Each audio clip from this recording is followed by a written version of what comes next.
where I'd like to welcome a set of panelists on stage. I would like to welcome Abhilash Panda, the CEO of D2C. Can we have him forward, please? Can we have Utkarsh Biradhar, the CEO and co-founder of Flatheads? Mr. Rupesh Jain, founder and CEO of Candia. Divakar Satyamurthy, head of sales, One Good. Ajay Thandi, the co-founder of Sleepy Owl Coffee. Siddharth Gondhal, the co-founder and chief sales officer of XYX's Apparels.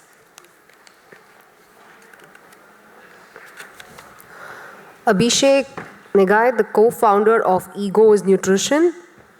Govind Kumar, VP Business, Hopscotch. And Amit Mathur, the co-founder of OneFit Plus.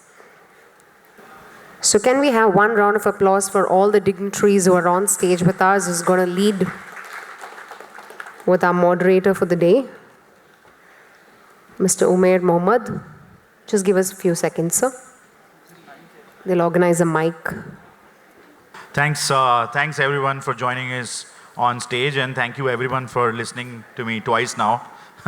So I hope I didn't bore you in the presentation, but this is going to be an interesting panel discussion. We have some of the founders who've led their company and scaled their company, and we have a very healthy mix of founders here who've run different types of businesses and scaled in their own way. So I'm going to speak less today. I'm going to let these guys take the charge. I'm going to just put questions to you guys, and I will keep it interactive so that everyone can chime in, obviously, at any given point of time. For the last 10 minutes, you can keep your questions. Whatever you want to ask them, we'll take up those questions. So without further ado, I'll ask Ajay to just do like a one-line quick intro of what you guys do and what your company is all about. Very quickly, Ajay. Hello everyone, my name is Ajay Thandi. I run Sleepy Owl Coffee. We are on a mission to make India a country of coffee lovers. Hi everyone, I am Abhilash Panda, CEO of D2C. D2C is a global technology brand and the first partner brand in the Realme Tech Life ecosystem. We are mostly into making smart wearables, that is smartwatches and earbuds. We are now the #4 smartwatch brand in India. Hi guys, I'm Rupesh Jain, founder at Candia by Kalyan Jewelers. We are a precious jewelry online business, and we want to make sure that designs becomes accessible to everyone in the remote areas of the country. Thank you. Good evening, everyone. I'm Divakar. I'm the head of sales and operations at One Good, formerly Good Milk. We make plant-based and planet-focused food alternatives to meat and dairy. So our goal is to make affordable, accessible, tasty, and functional plant-based food. Thank you. Hi everyone, my name is Utkarsh. I run a brand called Flatheads, flatheads.in. We make shoes out of sustainable and natural fibers like cotton linen, banana stem yarn and bamboo. We are the world's first to introduce this, and we sell both in India as well as in US, and we are now going to a couple of other geographies as well. Hi everyone, I'm Siddharth. I'm co-founder at XYX's Apparels. So we started off as an innerwear brand, but gradually over the period of time spread into a loungewear and athleisure as well. What differentiates us is our choice of fabric that we use, which is more sustainable. And we are an omni-channel brand, so I would love to share some insights around that with you all. Hi everyone, my name is Abhishek Negi. I run a company called Ego's Nutrition. We are building a brand of perfect nutrition and aiming to solve the nutrition security problem in India and try to make the country a healthier place. We sell packaged eggs through omni-channel retail available to consumers near to them, produced with feed which is completely herbal and devoid from any chemicals. Today, in close to 1.5 years of launch, we are the largest and the fastest growing brand of eggs in India and aiming to build the next Amul of eggs. Hi everyone, good evening. My name is Govind. I am from Hopscotch. We are into kids fashion e-commerce business. The USP of the brand is to ensure trendy and affordable fashion for all the kids in India. Hi everyone, this is Amit Mathur from OneFit Plus. We run the business of fitness equipments. We sell smart equipments, which are essentially indoor equipments in spin bikes and treadmills. We also have a brand in outdoor cycles called Urban Terrain. Recently got acquired by CureFit. Thanks everyone, and what a mix that we have, from coffee to wearables to jewelry to plant-based milk, sneakers. We have apparel, loungewear. We have healthy nutritional food, kids wear, and finally a fitness brand. Fantastic mix and no repeat. I see a lot of collaboration opportunity as well. I'm sure we're targeting the same audience. But before that, the topic of today's discussion is scaling up D2C brands. And you all run brands that you have scaled across different channels. Some are omni-channel, some are direct to consumer, some are retail heavy. But you have scaled those brands, right? So in your own words, I want to know from you guys, because for each of you, scaling up means a different thing, right? Completely different meaning for a wearable brand to a traditional, a sneaker brand to, kids wear, right? So I want to hear in your own words, everyone, right? And this is a question across board. What does scaling up your direct-to-consumer brand means in India, in your own words? Yeah. In my view, scaling up as a founder, when we look at things, it means distribution. And it's not distribution in just the simple way of getting a product to reach a lot of customers through the offline route, but distribution across platforms. So whether if you're selling online, how well can you leverage technology to distribute it in the cheapest way and fastest way to your customers. So using aggregators like ShipRocket, distribution through tech platforms like Wixo to help you, do customer retention once you've acquired the customers. Distribution in terms of hiring the right team and making sure that they go the extra mile in the early days to wear multiple hats in the startup to help you, achieve the goal for the organization. And then finally, in our case, we are a F&B product, so it is very important to, after you've built the product, to have availability at the right point of sale where your customers are. So I think that one word, distribution, is what we use a lot in our conversations within the organization.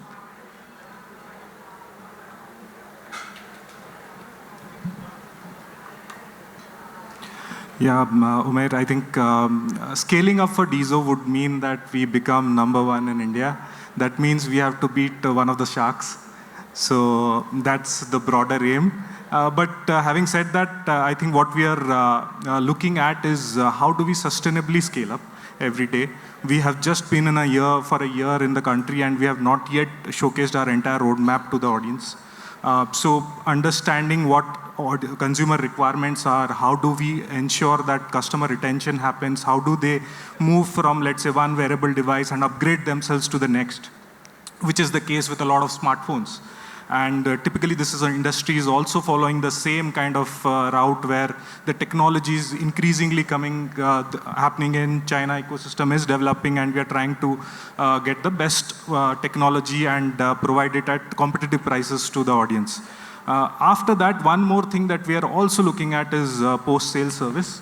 One of the very important things is, as we grow up, we don't want to be in a situation where we do a social media post and there's always a complaint of something or the other not happening. So we want to grow that very slowly and sustainably and ensure that the customer is satisfied at all times. I'll just take a dig at this. So I'm in the sneakers category, and at Flatheads, one of the things that we defined, the stage at which we are, is that we started with one SKU, one type of shoes, and didn't work. Finally, we found product market fit. So one of the ways we look at scale is how many more hero SKUs you can find, which people like. And to find hero SKUs, it's very simple. You can just look at the reviews and ratings that you're getting on your website and the kind of reviews you are getting on Amazon. And it's kind of not fudgeable. So yeah, that's one of the North Star stuff that we use. So for us, in the jewelry industry, since our average order value is very high, I think trust becomes the most critical factor for us. How can we manage trust at scale is the most important factor that we keep working on. And that's the reason we are the only online player who have been managing our conversion rates consistently over years now. And we do our 85 to 90% of our total business on our own website, and on our partner website, we only do 10% of the business. Second most important thing, as Abhilash rightly mentioned, managing your customer expectations at scale and giving them good quality service is what we really focus on in a very large way. We have a big team only managing our customer delight factors. And the last part that we really see at scale is the LTV. And in our LTV, we have factored right from conversion rate to our lifespan of our customer, to our frequency of purchase, to even the reviews that they give, and finally the margins that we have. Because a business without the margin or without a unit economics, I don't think will be able to survive in the long-term game. So this is how we measure our scale at every single point. Hello, everyone. For one good, scaling up means building a plant-based Amul, right? So honestly, for us to be able to match or beat dairy prices at one point of time would be truly scaling up. For that, in this space, in the plant-based space, affordability and accessibility play major roles. So that's what we've been working on cracking it to suit the Indian market. It begins with the price, especially for vegan products. That's been our goal since day one. So we've been able to crack it by being honest about our business decisions. Recently, we've had to hike up the prices of some of our products, and we've been honest about it. Whenever we face product-related issues, we are very honest about it in the form of our posts, and we talk to our customers about it. So that way, as you mentioned, trust is a big factor as well, because it's a niche market. We truly believe that affordability, accessibility, functionality, along with taste, would truly help us scale at one point of time. Hello. Yeah. So as an innovative brand, one of the conscious calls that we took when we started off was, where does the consumer buy innovative from? And about 95% of sale, this is pre-COVID, right? More than 95% was offline, right? And as a channel of choice, therefore we said that as we are increasing our footprint and growing the brand, it's very important to be where the consumer is. So for us, scaling the brand is scaling where the consumer is shopping this product from, number one. Then figuring out how to kind of distribute the product to that consumer, right? Because each channel would require its own distribution infrastructure to scale. Number two, what we strongly believe, and this is our philosophy from day one in our case, is to ensure that our burn is controlled, right? So when we are kind of scaling up, we don't want to chase growth for the sake of growth, right? It's very important to kind of see and cap your limit on the burn, because especially now that everyone knows that funds are really going to dry up. So not to kind of disappoint anyone here, but it's an important metric to track. So for us at Egos, scale means making Egos synonymous for eggs. Just like when you go to a grocery store and when you ask for water, आप बोलते हैं भैया बिस्लरी देना. We want to make it for Egos, and that is what we are aiming for. Now, in all of that, especially in food and especially in consumables, that will come through scalable quality control. Your quality has to be consistent. It has to be best always. Be it, today Egos is in Delhi. We recently launched Bangalore. Tomorrow, if we are even in Nagaland, the product should be exactly standardized and better from all of the rest. So that is what scales means for us. But from the lens of sustainability, it becomes very important that while marketing and sales will help with distribution and marketing will help with brand awareness, but at the end of the day, your product should lead the growth. And that product-led growth is what we're trying to crack. We believe that that is only going to create a sustainable company in future and take us to that scale that we imagine. So we at Hopscotch don't talk about growth in isolation. So we always talk growth along with sustainability and customer experience, which is NPS basically. So we are into a long tail fashion business, and we have to deal with n number of SKUs. It's not a head heavy category where you deal with handful of products, and that comes with a lot of inventory risk. So we always focus a lot on demand forecasting, how to use data models to forecast demand, how to make supply chain agile so that we rotate the inventory fast and we can have healthy inventory turns. Second very important thing which is combined with growth, when we plan our growth metrics and aspiration for the year or next 5 years, we always look at NPS also, that how can we manage customer expectation like Abhilash does that point. How can we have all those customer expectations right from quality of the products to service delivery promise right on track. So that way we plan our growth. And basis the combination of these all, in last 5 years we have grown at 5x, we have become 5x at top line. And on inventory turns, which is very important metric for a business like us because that's where working capital and cash flows get impacted. We manage a healthy inventory turns of close to 6 to 8x at annual level. So that's how we manage growth. I think in addition to what some of the panelists called out, how we have managed growth or scale is timing the introduction of tech. Tech is not easy to build, right? And it takes time and it's expensive.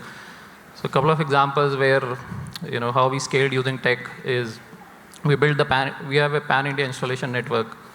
We started small. We did, a POC, started with a couple of states, building the network and seeing how it works, started manually. And then we built tech for scaling up the network pan-India. So introduced, for example, mobile app for our technicians who basically wherever Amazon and Flipkart deliver or third-party delivery agencies deliver, we built a network and then scaled it through tech. Similarly, we started offering differentiators like health services, trainer sessions, dietitians services to our customers who wanted to get fit, but in addition to the machine, they didn't know, how to use the machine, what to eat, how to work out. So we started with a proof of concept. We introduced these services. We saw a positive feedback from customers on these services, and then we built tech to scale up the health services. Again, we are able to give, across all of our customers, pan-India in different languages in different states. Thanks the panelists. I've never heard such a varied answer of what scaling up means. I was thinking kahin to repeat hoga shayad, but everyone had their view about what scaling up means, and frankly, it's such a varied answer from what it means to understand consumer analytics to LTV increase. Thanks for sharing that. I think let's get down to brass tacks though. Let's get down to specifics because I'm sure the audience also wants to hear some specific cases, right? So let me ask you this. You all told me what scaling up means. I'll put a question forward maybe for 2 or 3 of you. Let's deep dive on this a little bit and ask you what are your North Star metric or maybe the 3-4 key metrics that you track for your business, right? Which you as a founder track on maybe a weekly or a monthly or a quarterly basis, and you drive the business around it. It could be SKU led, like you said, turnover of this thing. It could be consumer led. It could be order led, LTV led, AOV led. So I just want to ask specific matrices because that's what I think everyone wants to hear. That what does scaling up means for you, but down to the level of what you're tracking on a daily, monthly basis. So I think, sir, please, if you can, what are you tracking for Flatheads? So I think the top 2 or 3 things that we track for Flatheads. I think the first thing that I always track is how much is the percentage of paid conversions, and how much is the marketing spend on e-commerce. So this is the first thing. Next level, of course, I'm looking at whether the performance marketing spend is staying constant or is it increasing. The growth, I mean, for the same budget that I put, I should be able to get 20% better month on month. So that's the second thing. I track a lot of the organic visits and how our organics are growing, how the organic and search funnel traffic is coming. So this is the third one. The last, of course, one of the things I know is that at scale, it's impossible to fudge reviews and ratings. So we keep a very strong watch on it. And the last thing, the fifth one is returns and exchanges. So we are in a category which is apparel. This sees about 35-40% returns. But at Flatheads, one of the things we controlled very strongly So we are at half of this. We see almost like 14-15%.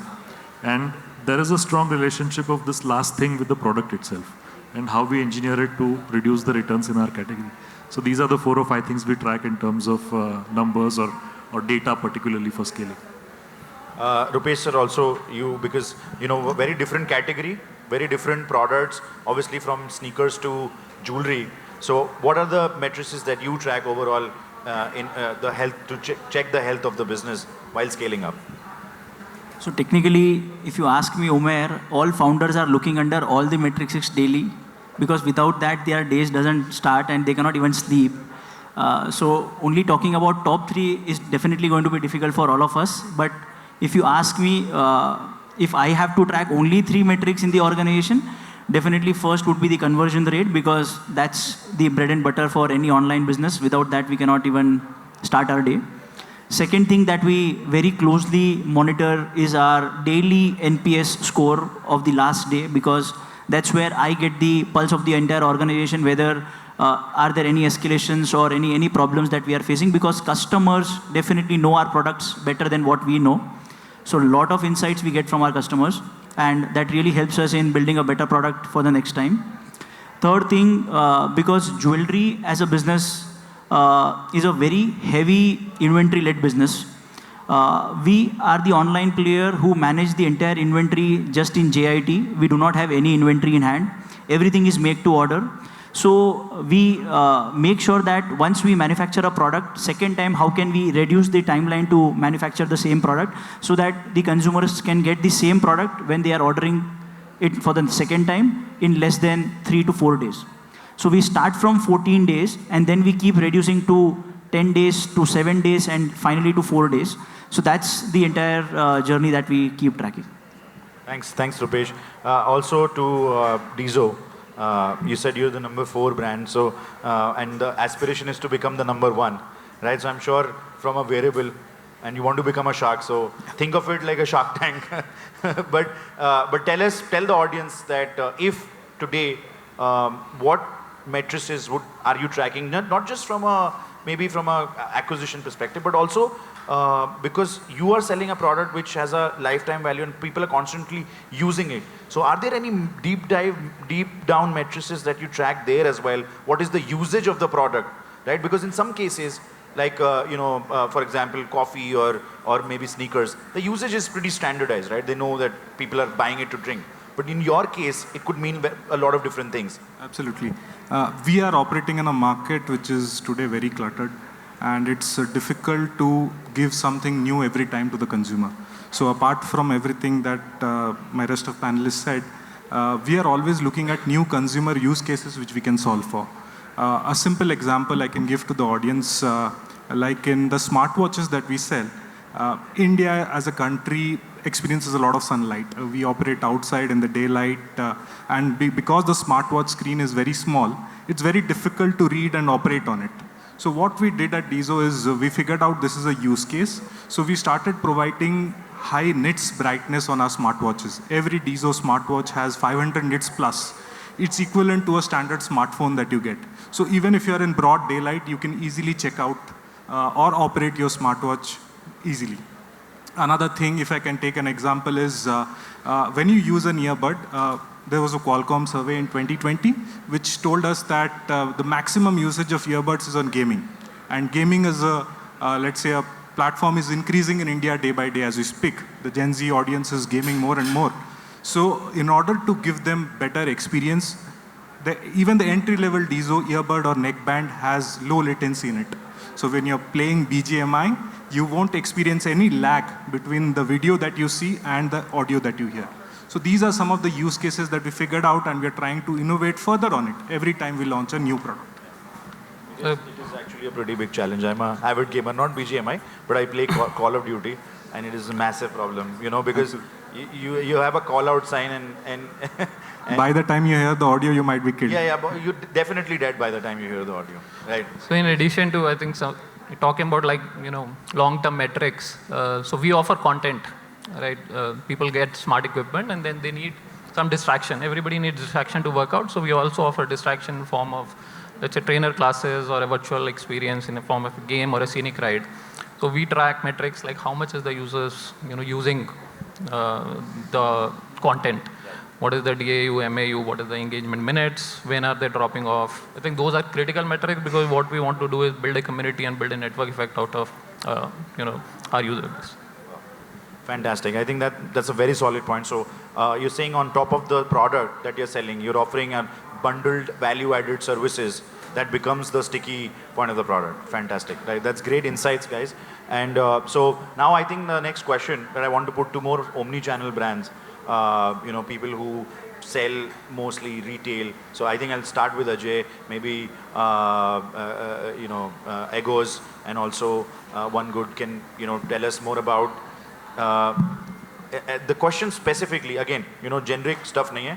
I want to specifically ask you, because you're retail heavy, there is a D2C arm, there's a lot of data which is coming, marketplace, but different data sets, right? Very different types of metrics and things that you're getting from maybe a modern trade versus a marketplace versus your own D2C website. So how do you look at it from a data perspective, and how do you bring all of that together into a single sort of like a integrated system so that you can make better data decisions, right? Or better decisions on your SKUs and products and analytics. How do you go about that process? The simplest answer is cohort analysis. And I think any channel that you track, whether it's D2C, marketplaces, or retail, it is a metric that you should look at. Very simply, what a cohort looks like is, for example, in M0, which is the first month that you acquire a certain user, on the, say, talking about D2C, how long do they stay with you or keep providing you revenue? And that sort of analysis helps you understand product market fit, how efficient you are with your retention, how efficient you are with offering that cohort differentiated products, upselling things to them. So it's very helpful, obviously, in D2C because it, in essence, tells you that once you spent, and with CACs going through the roof, you've acquired a customer at, 500 to 1,000 rupees, like how much you're able to generate from that particular cohort.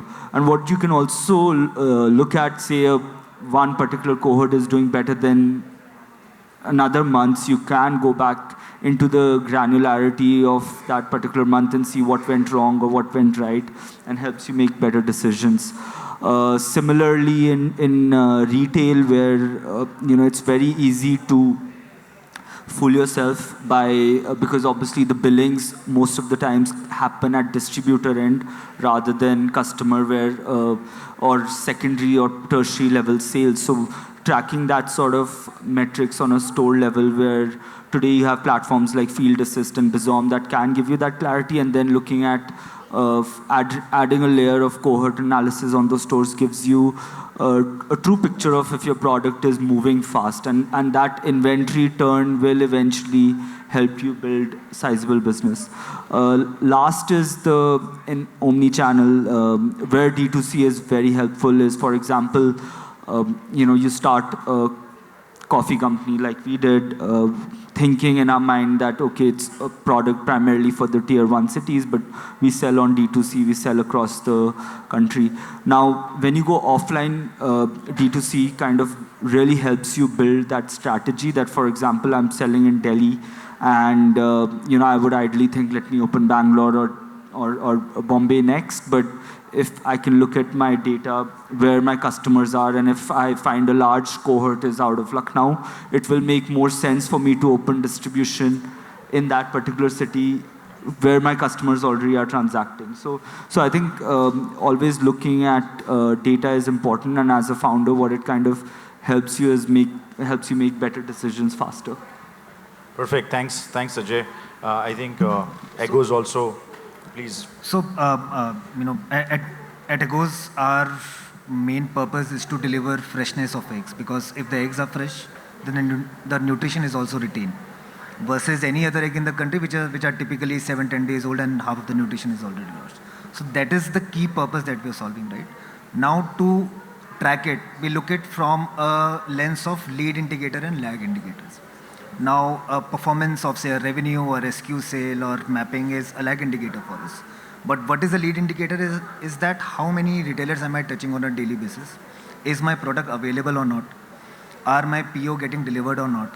Which will help in delivering a cohort analysis, which will show that, whether my share in that retailer is growing or not. For us, more than half of our business is general trade kirana, and another quarter is offline modern trade, and another is online channels, all of the online channels, right? So for GT, it is the key that whether am I visiting that retailer or not, whether a good service is being provided to that retailer, and whether am I enabling that retailer to rotate his inventory.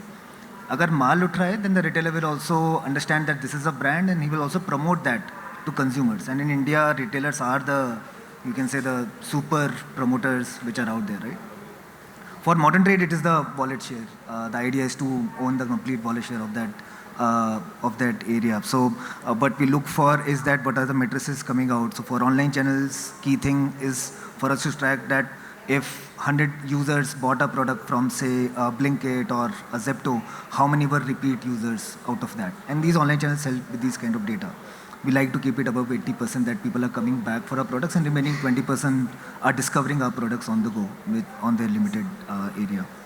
And for offline, it is share basis that, if that category is, for example, today 1 lakh worth for that store, are we able to grow that category? Which shows that we are able to bring people from unbranded to branded. And if I'm able to grow that category, the category managers and their team will also, understand the value of our brand. And that will build the brand in the longer run. So it's a mix of it, but for us, it's tracking the lead indicators that whether am I ensuring freshness of my products for consumers, that will help me in delivering the brand promise. And second, some of the indicators that help quantifying it. Thank you. Please, yes. Yeah, so just one important aspect of an omni-channel brand, right? So new product development, right? So one advantage that an omni-channel brand, and also which is a disadvantage, right?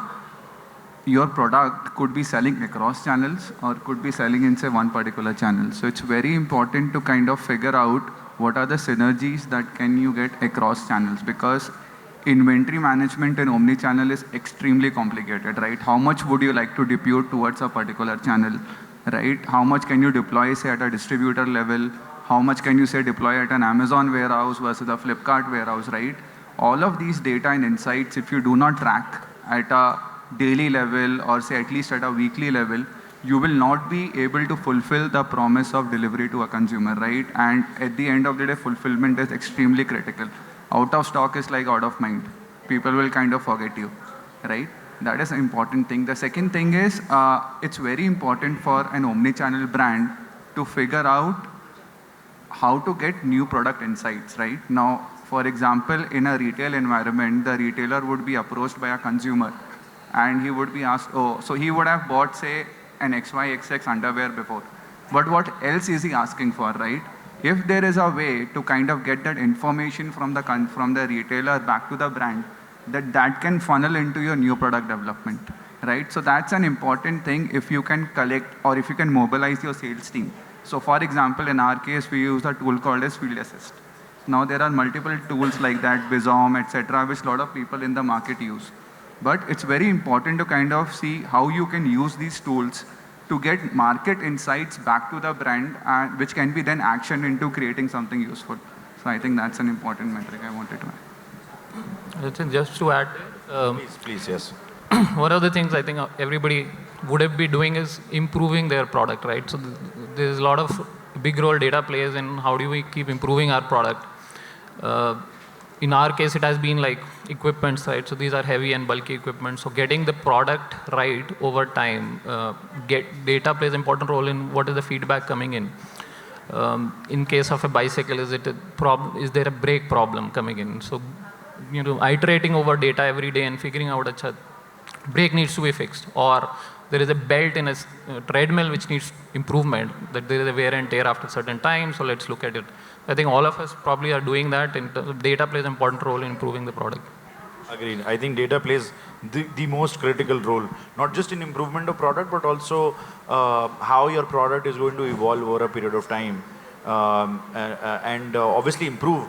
But at certain level, we've also seen brands, change the catalog based on the data that they're receiving, change the entire, especially in fashion, for example, we've seen them change their entire product line because the data that they were getting from the market there is still some lacking in the product. So, or it's out of fashion, right? Fashion changes every season. So out of fashion means again. Another valuable insight that, after working with a lot of fashion retailers and D2C brands, this is something that we have seen very quickly change. Please, yeah. I'm going to add some points with respect to specific to the plant-based space, right? Because all our fellow panelists have already covered great insights. So in the plant-based space, to build a brand that is a D2C brand at the same time a retail fit brand is really challenging considering the ever-growing increase in the prices of raw materials, especially recently. So we've tried our best to keep the essentials at like milk and curd at the most affordable prices, where the other products we've had, we were forced to hike up. And as I mentioned earlier, we've been honest about it. So when we communicate with a customer or a potential customer, we invite them to try our product, and it's our responsibility to make sure their experience is good, and at the same time, we are here to answer the plant-based needs of the market. We meet their requirements and we retain them. So that way our retention rate has been great. Our retention rate currently is about 70%, but conversion, wow. Yeah, conversion is very challenging on the other hand, because to be one goods customer to a certain extent requires some cultural, personal changes. We're talking your day-to-day products without animals being involved in it. So that way conversion has been really, really challenging, and that's when the offline bit has been tremendously helping us. We were primarily a D2C company. Lately, we've been expanding our offline presence as well. So because our customers get to touch and try our product before committing to a subscription. As far as data is concerned, it's all about data for us. We've recently vertically integrated ourselves. We fulfill most of the orders in top 5 metro cities ourselves. We recently started manufacturing most of our products in order to reduce transportation costs and other costs involved as well, so that we could retain more margin and further reduce the price. That's the ultimate goal, so that at one point of time we could match or beat dairy prices. So we track data points such as starting from your manufacturing to delivery, production, packaging, everything, and especially in the offline bit, data has helped us reduce return rate tremendously. We are very particular about. We've made some policy changes internally, and we are very particular about the shelf lives of products that we supply to our retail partners. And wherever possible, we take those products back once they hit a certain shelf life, so that we could use them for sampling or multiple other purposes. That way, having vertically integrated ourselves has helped us not just to fulfill orders, but also to, at some cases, get those products back and use them efficiently, because we're talking about food products here, right? So that way, it's all about data at the end of the day. Thanks, thank you. And very quickly before moving on to the audience, I just have very two quick. I'm sure it won't be quick, but one thing that I think came out of this conversation was CAC. We were discussing customer acquisition cost. So I think we'll start with Hopscotch, where so I'm sure COVID times CAC was different, fell down, went again now rising with the rise of D2C. And Apple policies, tracking and everything. So how are you, solving for that, solving for customer acquisition cost and the way it's falling or rising up now back? So how are you solving for controlling the customer acquisition cost? And linked to that question, which I want to come, to later, is while solving for CAC, is profitability. Now, the mindset has shifted. Is profitability the centerpiece of where the brands are now headed versus, maybe 2-3 years back when we saw acquisition was more important, and they always justified it with LTV. That LTV say we'll earn it from the LTV. Let's burn the money in acquisition cost. So I think those two questions are linked somewhat. We'll take those Maybe we'll start with Hopscotch, we'll go to Rupesh sir as well, and whoever wants to contribute to this, because I think this is an open question to different brands is, A, how do you solving for controlling customer acquisition cost? And also, are you thinking about building for profitability? Is that the metric that companies are now moving towards versus just acquire and solve by LTV? So yeah, please. Sure, Umar. So like Umar rightly told that the tailwinds of COVID are already over. Now we are back to pre-COVID era of cost of traffic has gone high again. We at Hopscotch has always focused a lot on retention. So we always follow a right ratio of CAC to LTV. And LTV is the most important thing for us. Like one of the metric that we follow is how much of repeat sale is happening. So at Hopscotch, close to 70 to 75% of our business happens from repeat sales. Now that's where the focus is on NPS and quality of the product.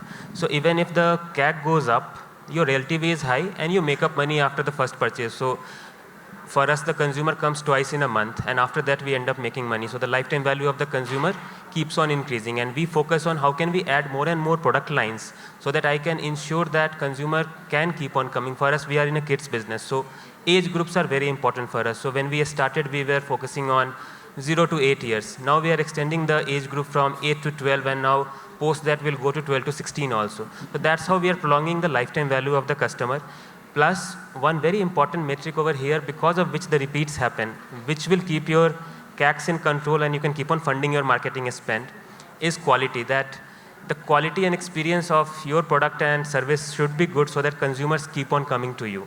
So that's where it's important. Like acquisition is increasing the user base and retention is like increasing active user base. So that's how we look at it and we manage the entire cost. Perfect. Thank you. Well put. So for us also, in last 2 quarters particularly, the CAC has gone up. All your part that we were seeing inside COVID era versus the normal era now, since the offline is already open. And jewelry as a category, we all know people love to touch, feel, and then buy. So for us, definitely the CAC has gone up. But we have increased our retention rate to a certain extent, and our repeat ratio is in the range of 40 to 50%. So that's where we start making our money in the entire business.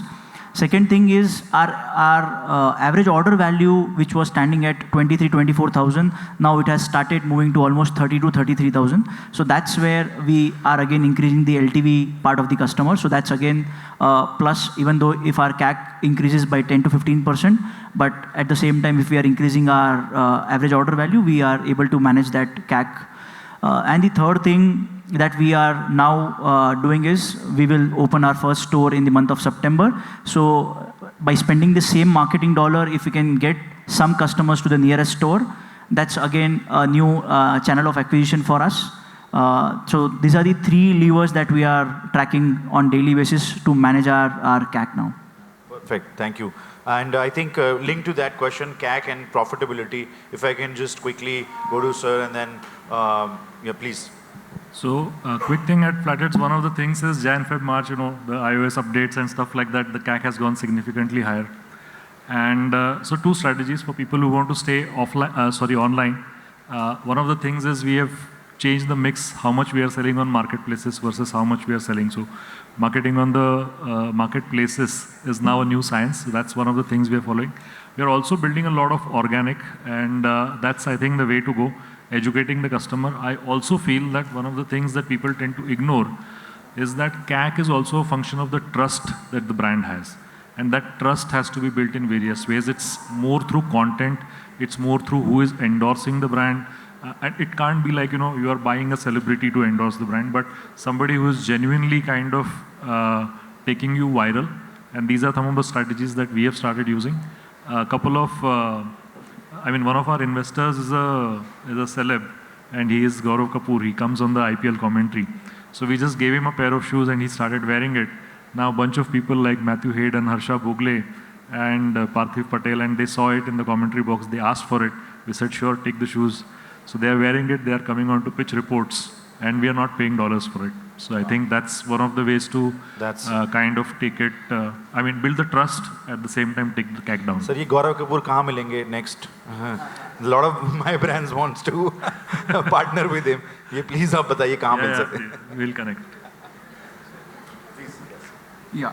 So as an omni-channel brand, you have to be cognizant कि मैं किस market के लिए, किस channel के लिए कितना पैसा depute करूँगा, right? And you need to have the courage or the balls to say कि इस महीने में D2C में पैसा नहीं लगाऊँगा, because the cost of acquisition is extremely high there, right? So as a founder, that's a very, very tough call to take, but you have to take it at times, right? From another very small point from a marketplace perspective, what I would like to add is, look at where the traction in your consumer is, right? So सबका consumer Amazon पे नहीं बैठा है, सबका consumer Flipkart पे नहीं बैठा है. So look at which channel your consumer is sitting at, right? And kind of then double down on that channel, right? So that's very important. Otherwise you will be spending. So Amazon is very sexy, right? It shows you a lot of data. और आप एक cost बढ़ाते रहो, consumer acquire करते रहो, right? But that's sexy. But at the same time, अगर बहुत सारा पैसा है तो कोई issue नहीं है, right? But when money is an issue, then definitely you need to go back to the drawing board and say कि हाँ, if innerwear is my strong category, I'll optimize innerwear. But loungewear is my category where I want to see growth, तो मैं उसमें और पैसा खर्च करूँ. Oh, I think that's time for me to stop. But anyway, I think that's largely what I wanted So to thank you so much. I think we have a lot of insights. I think we'll very quickly, I've been handed a note saying that time is running out. So very quickly we'll move on to questions from the audience. We'll take maybe two questions. You have the panelists. Feel free to ask whatever you want to ask, unless there is no question. Please.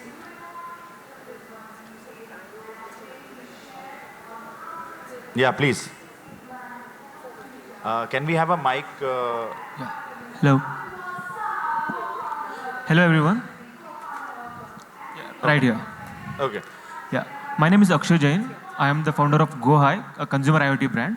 So my question is, online is a constantly evolving space, right? So let's say, if at all you would launch a brand today, what would be that one thing you would do differently? Please, guys. What would that one thing you would do differently if you were to launch a brand today, right? Versus maybe 2 years back. What would you do differently in terms of creating a differentiation? Whether, you know, did I get the question right? Okay. Yeah, I think, please. If I could look back, I think two wisdoms I wish I had is the most important metric in brand is you have to understand it's not a brand, it's a company. And a company is all about the team. And the second question, whether you know it on day one, you will, if you're building something and you're going to go and meet investors, the second thing you learn is that what is very important is TAM. So TAM and team are two words that you should take with you. And if you're in your early part of a journey, make sure you know what that means and how you're going to think through that. I think that's extremely critical. TAM, your addressable market, and obviously the team that you're building. I think it's all about people. I think everyone, nobody would disagree here that building a successful organization is all about team and let them do their jobs also, because sometimes as founders we are very we're very centric, we're literally control freaks, right? That's how you become the founder. So it's very important to hire the right people and let them do their jobs. So yeah, please, can we have another question? We had someone in the audience. Hello. Yeah, hi, this is Atyab. I am co-founder with Umair in Wixo. So I have just one small question, and I think it applies to everyone, but I've had an opportunity of buying XYXX, and rather the discoverability of a D2C brand. It's very difficult for a D2C brand to get that discoverability, because I bought from Amazon.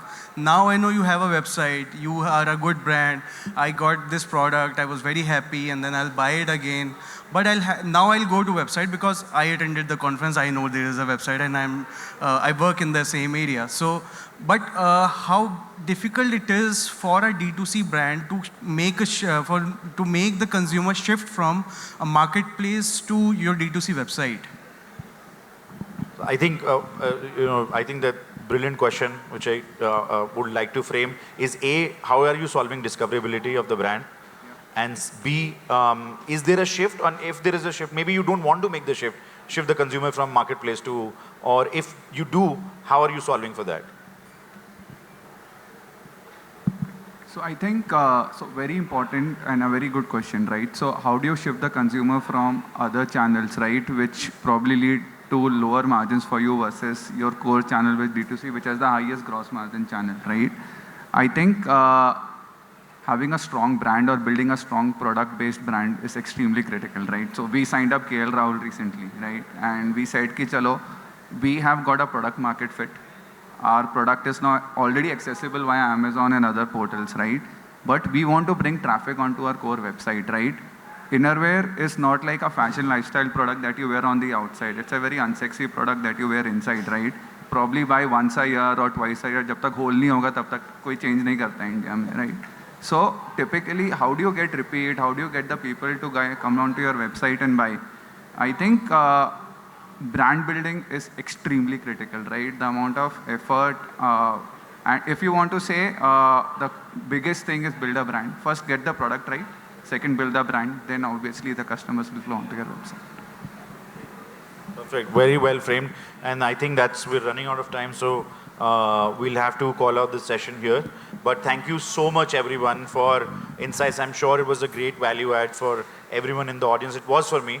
I had an opportunity to sit with you, learn from people who have built and scaled these brands. So thank you so much for coming to the panel and sharing those insights. Really appreciate it. Thank you. A big clap for our panelists.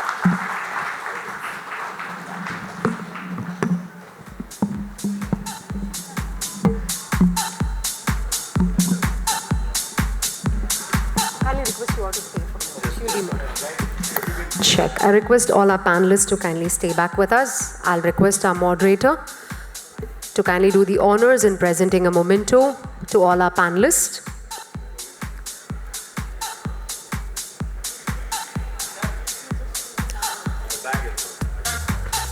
Yeah, so we kindly request you to take a picture with them too, sir.